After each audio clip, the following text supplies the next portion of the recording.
You're Locked On Devils, your daily podcast on the New Jersey Devils. Part of the Locked On Podcast Network, your team every day. Hi, this is Bryce Salvador, and you're Locked On Devils with Trey Matthews. Elliott scores! Oh, Steven stepped up, nailed him. Brodor's got the puck. What a shot. The Devils win the Stanley Cup. This thing started right away, Sebastian, here with their big addition here from the 2024 NHL Draft. We'll start off with, big, literally and metaphorically, with their 10th overall selection, the New Jersey Devils added Anton Salayev. Talk me through his game. You scouted him all year. In fact, their whole draft class is mainly European guys, so I'll let you take the reins on this one. Yeah, for sure. So Anton Salayev is the hulking 6'7", 207-pound left shot defenseman who was really projected as a top 2 or top 3 pick for most of this past draft class and ended up falling relative to his draft stock here at 10th overall. I'm sure the New Jersey Devils were very excited to have him available to them in that draft selection. And he played the entirety of last season in the KHL and was really able to flash both his crushing physical nature. He's massive. He can supplicate play into the boards really effectively. He's a really aggressive rush defender when he wants to be. He can close his gaps with incredible quickness. But the actual processing behind his play is still more of a work in progress at this stage. Salayev has a tendency of hesitating when he's pressured on puck. He has a tendency of waiting too long to initiate contact, or waiting too long to close his gap, or not waiting long enough. The timing behind his defensive implications is certainly still quite raw, and he's going to need some time to develop before he's going to be a reliable player at the NHL level. But that said, his tools are fantastic. They are unique. He's a bit of a unicorn in many ways with how he's built on the ice, even though his overall output as a player isn't necessarily unicorn-like. But yeah, a very interesting swing on high-end tools and crushing physical frame. Absolutely. It's so weird that you get to call a 6'7" defenseman one of the best skaters in the draft, but yeah, he's actually one of the best skaters in the draft. Yeah. Let's move right on to their second round pick. We've got Mikhail Yegorov, 6'5", 187-pound, a goaltender who played for the Omaha Lancers, I believe, if I'm not wrong, in the USHL. And Yegorov was a very interesting pick in this range. I thought that, just like last year, there wasn't really a big standout goaltender, so a lot of people were expecting goalies to start going in the second round. That's exactly what happened, but a lot of goaltenders were picked higher than people had them projected, just like last year, and Yegorov was one of them. I like the addition with Yegorov. He's a big, calm goaltender. He's not necessarily the most athletic or the most explosive goalie, but he stays calm. He evaluates his options really well. He can scramble in a pinch when things get rough and he needs to just go post to post and just explode. He can. But he's not necessarily a goalie that you would expect to just throw himself all over the ice like UC Saros or different goaltenders. I like what Yegorov brings to the game, and I think in terms of upside, he's up there with the best in this draft. So I like this addition for New Jersey here in the second round. Let's move right on to Kasper Pikkarainen, a prospect that you started to like a lot more as the year went on. He made an appearance on our final board at Dauber Prospects. Talk me through his addition here for the New Jersey Devils with their third pick of the draft. Yeah, so Pikkarainen is a 6'3", 198-pound right shot right winger who has a really heavy shot. Like the weight behind his shot is one of his biggest offensive tools. He's very physical. He's never really one to shy down from a physical battle or a board battle. And he has some real flair as a power forward style of player.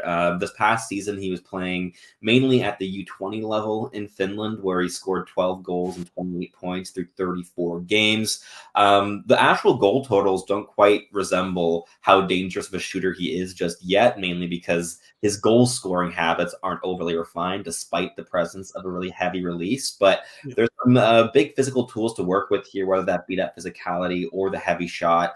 I think in terms of NHL projection, I struggle to see him in a top 6 role, but as a potential bottom 6 power forward who might even be a shooting threat on the second power play when he tops out, I can see the rationale behind this selection. But The next pick on another big power forward from Europe is one that I liked even more, and that was the selection of Herman Traff.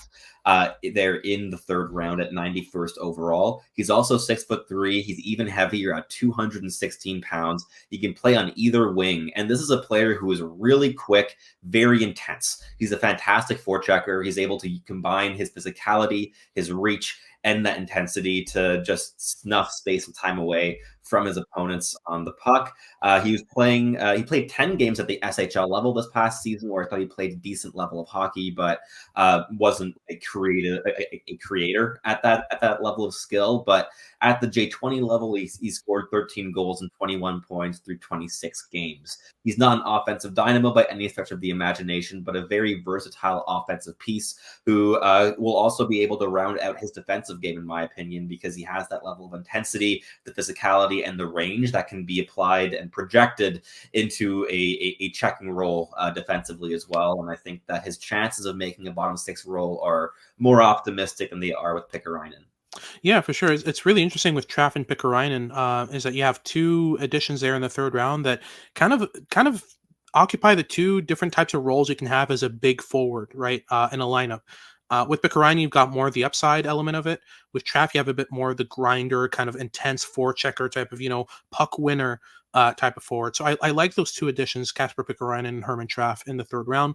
Let's move to the fifth round, which was the next selection of the New Jersey Devils, and they selected Max Graham of the Kelowna Rockets in the WHL.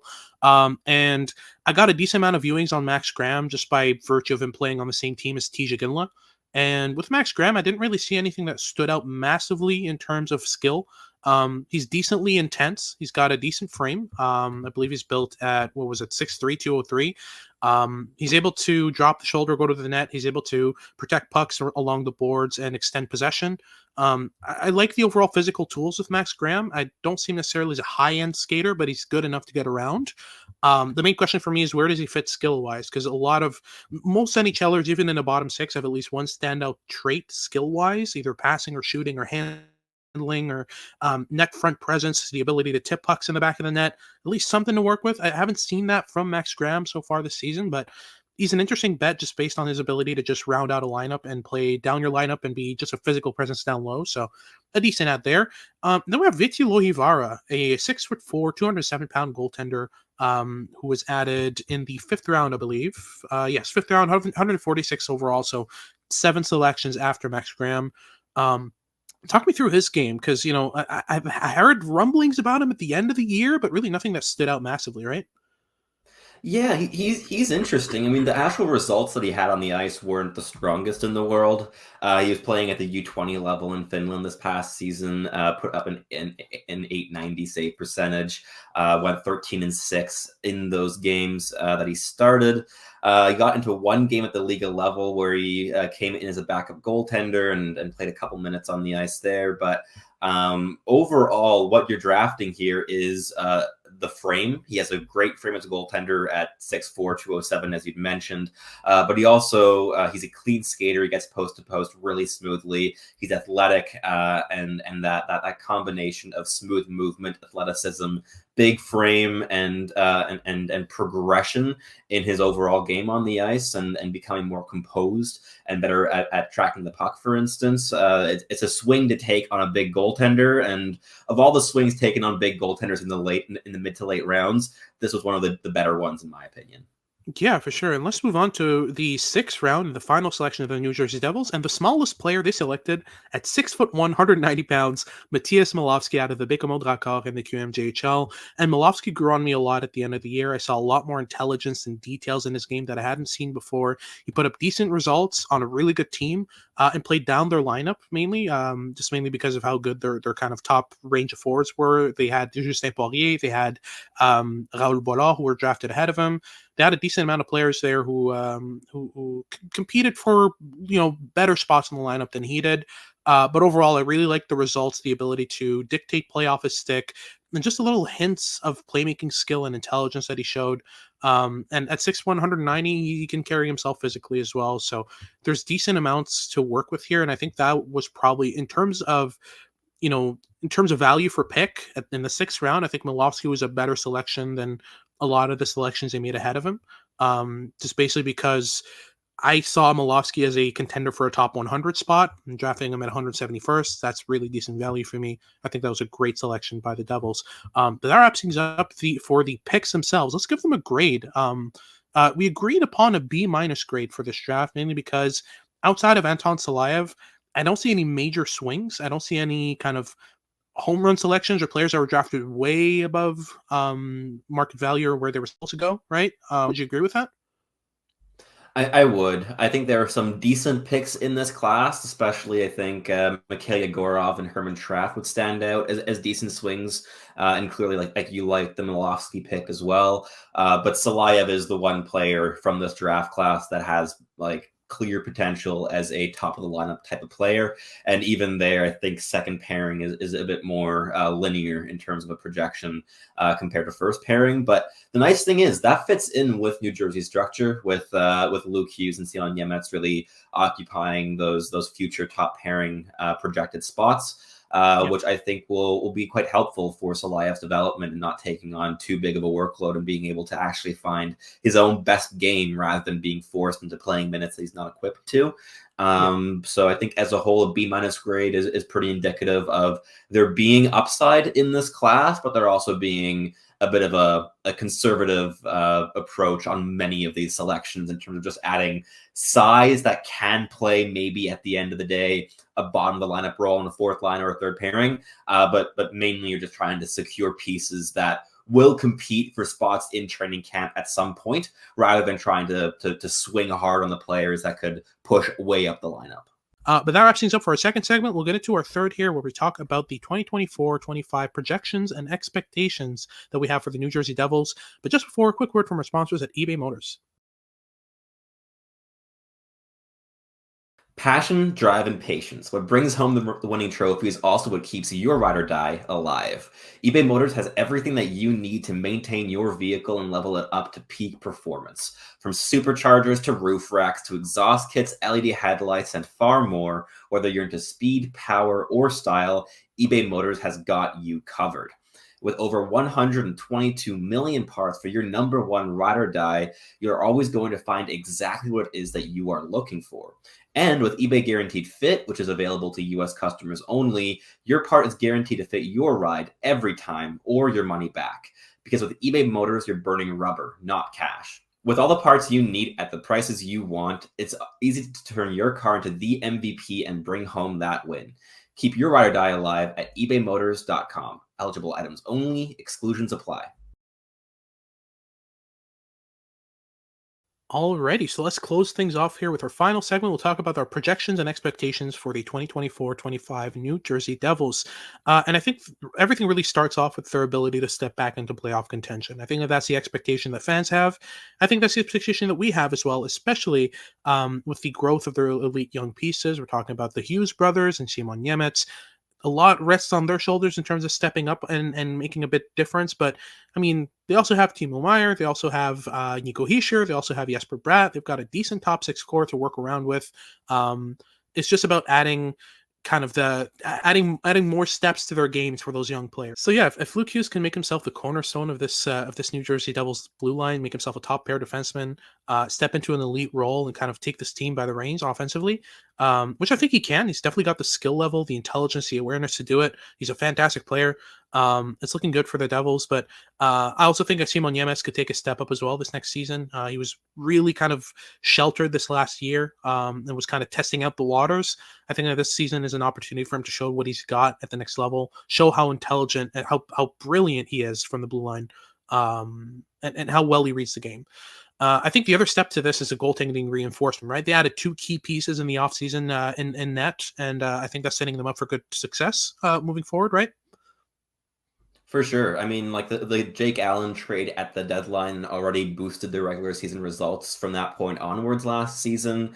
And when he actually drops into a more comfortable backup role or 1B role, as he's been playing mainly with Montreal in the past couple of seasons, I think that you're going to see the effectiveness of that goaltending tandem really significantly increase, especially because his new pairing mate in net is going to be Jacob Markstrom, acquired from the Calgary Flames, which is a real boost in quality there in goal. I think a tandem of Markstrom and Allen is going to add a lot of experience and trust in the goaltending position among that team, and allow the younger players on the ice, among the skaters, to take increased levels of risks. Whereas last season, any risk had a real big chance of ending up in their own net.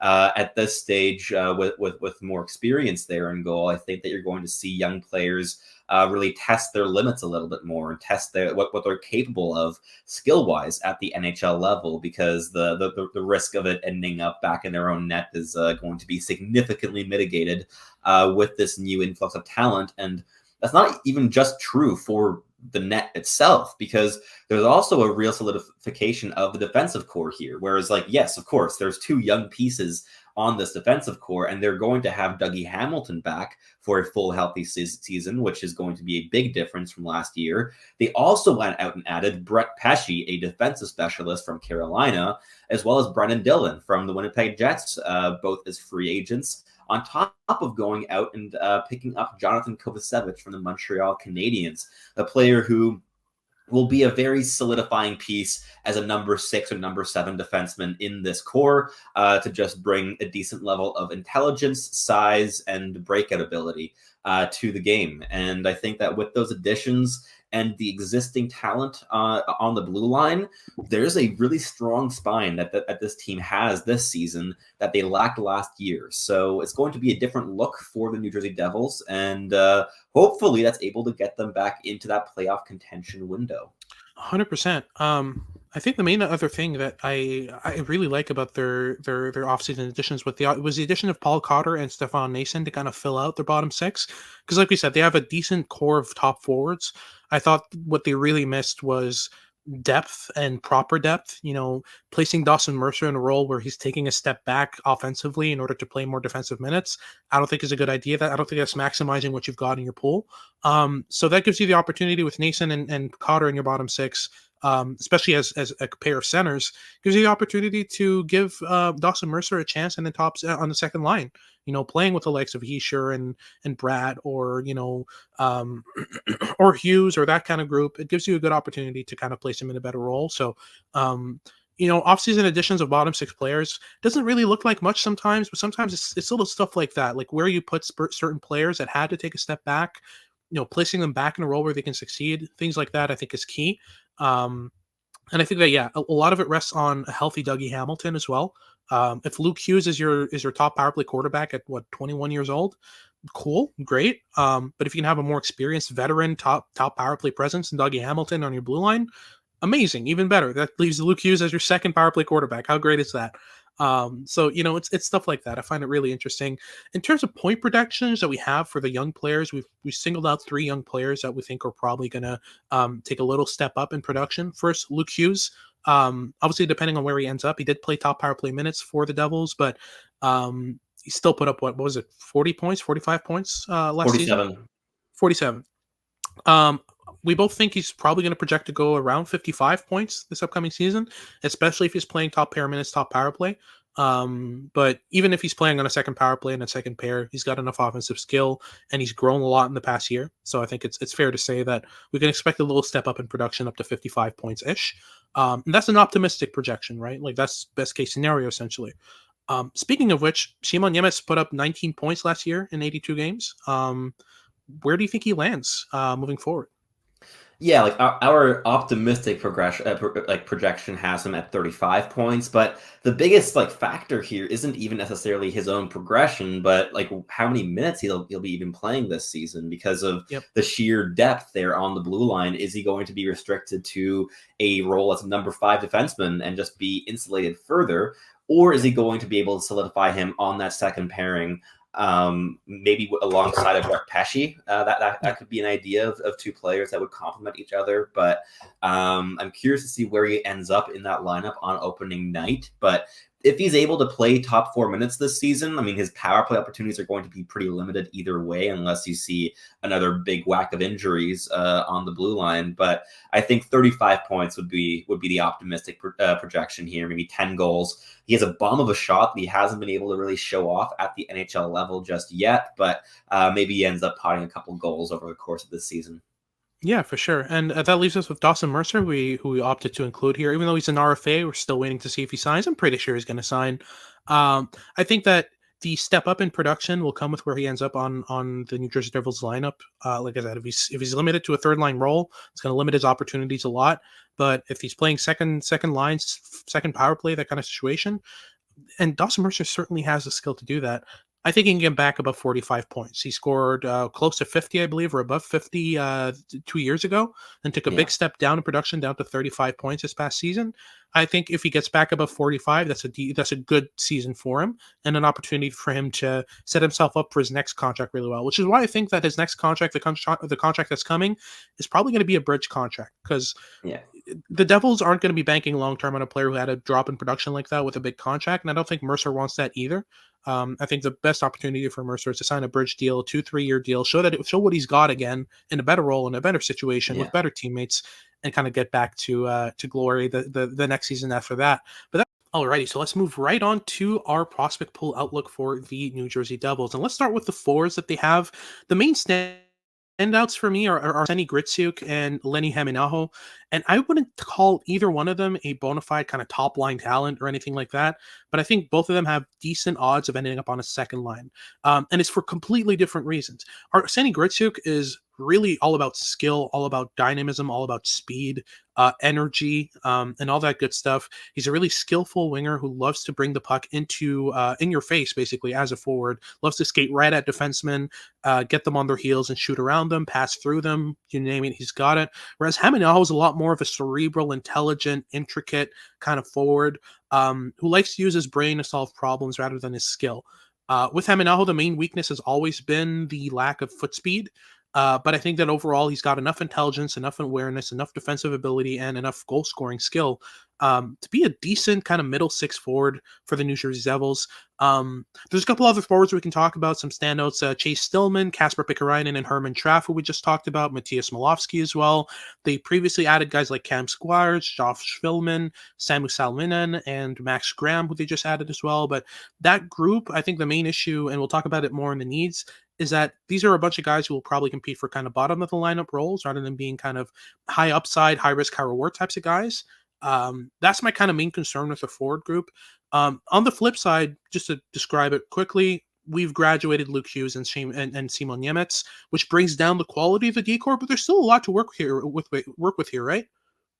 For sure. I mean, you're still ending up here with Anton Salayev and Seamus Casey, which might be the second pairing long term. I mean, we'll see which players among the elder statesmen on the blue line in New Jersey stick around for the era where Salayev and Casey might be playing at the NHL level. Because, I mean, we'll get into that in the last segment. There's a lot of bodies on defense with a lot of experience behind them, which will limit the opportunities for these young players. But both Salayev and Casey, I think, could still use a couple more years of development. Salayev is going to need at least 2 to 3 before he pushes for an NHL spot. And even Seamus Casey could use a year or 2 in the AHL, even once he does sign his entry-level deal. But those are 2 players that are going to be really impactful pieces moving forward for the New Jersey Devils. Casey as a puck-moving offensive defenseman on a second pairing who can add a real punch to a second power play unit, as well as creating at even strength and really being able to flash playmaking skill and facilitating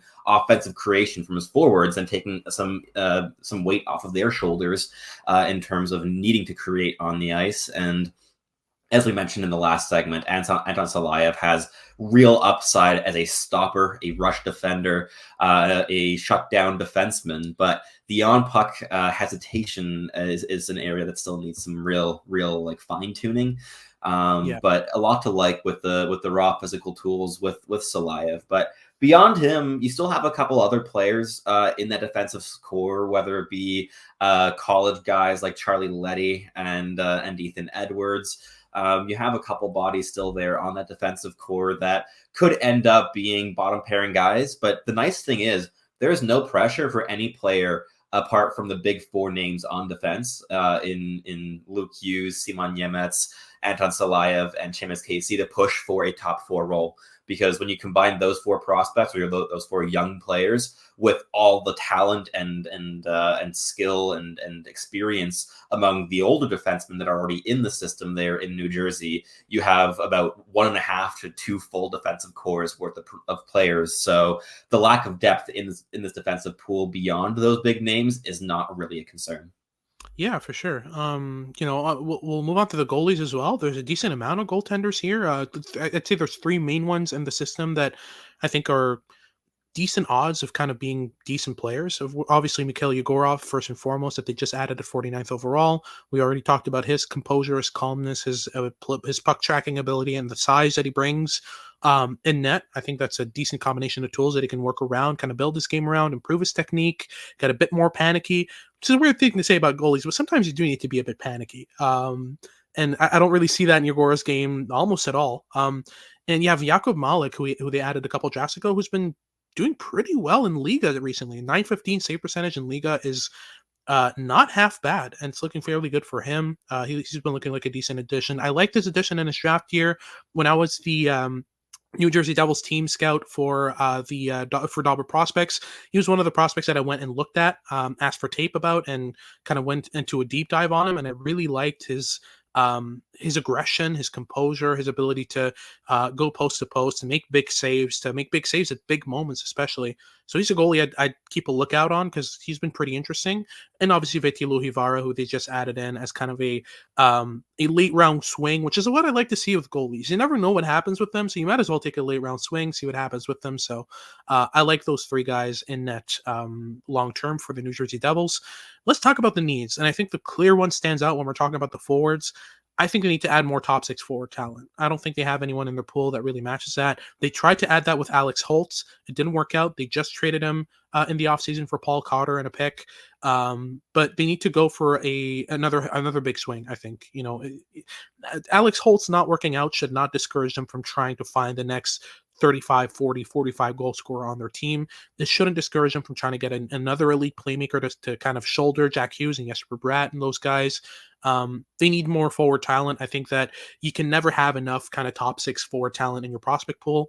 Because if you don't have a spot for him in the lineup, just trade him. It'll get you something good. So I think that's a main need. Would you agree? 100%. I couldn't agree more with that. I think that the lack of clear top 6 upside there at forward is a clear hole in this prospect pool. In terms of like the high end talent on the blue line, there are no issues there whatsoever, with multiple top 10 picks being invested in solidifying that position over the past 4 drafts. And in net, I think there's enough skill to kind of just sit on and allow to marinate. But yeah, at forward, there's quite a few players that could end up cracking a bottom 6 in the NHL, but I don't know if there's a single one that I'm confident in cracking a second line even, let alone a first.